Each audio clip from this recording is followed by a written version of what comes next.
युद्धावर बऱ्याच विचारवंतांनी महापुरुषांनी उहापोह केलाय। भारतरत्न डॉक्टर बाबासाहेब आंबेडकर यांनी युद्ध आणि संघर्षावर व्यक्त केलेली मतं तर अतिशय मौलिक मानली जातात।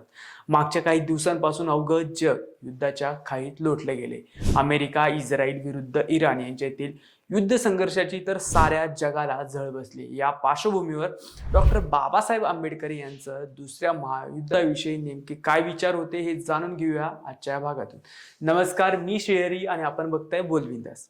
1 सप्टेंबर 1939 ते 2 सप्टेंबर 1945 या दुसऱ्या महायुद्धाचा कालावधी हुकुमशाही विरुद्ध लोकशाहीवादी व इतर राष्ट्र असाच हा संघर्ष होता। या युद्धाचं नेतृत्व करणाऱ्या हिटलरनं तेव्हा सगळ्या जगाला वेठीला धरलं होतं। नाझी आक्रमणानं संपूर्ण जगभरात खळबळ उडाली होती। त्यावेळी बाबासाहेबांनी मांडलेले विचार आजही सर्व राष्ट्रांना लागू पडतात।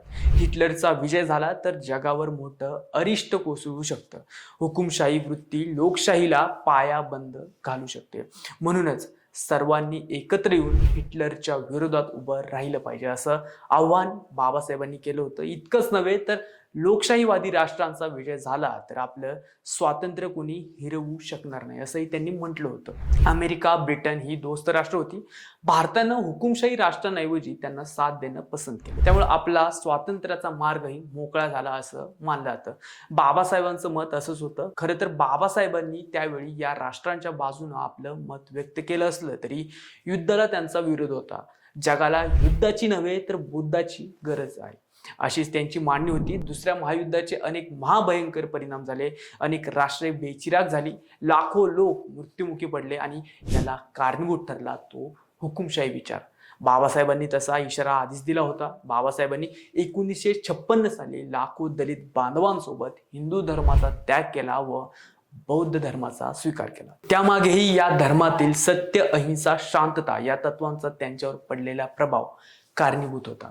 बाबासाहेब शांततेचे पुरस्कर्ते होते, पण दुसऱ्या महायुद्धात ब्रिटिशांच्या बाजूने लढण्याचं त्यांनी समर्थन दिलं होतं। कारण लोकशाही, स्वतंत्र आणि मानवाधिकारांचे संरक्षण झाले पाहिजे अशीच त्यांची भूमिका होती। आजही बाबासाहेबांच्या विचारांमधला मतितार्थ समजून घेण्यासारखा आहे। तुम्हाला बाबासाहेबांचे हे विचार कसे वाटले हे कमेंट करून आम्हाला नक्की कळवा आणि अजूनही आमचे चॅनल सबस्क्राईब केलं असेल तर आत्ताच करा। जय हिंद।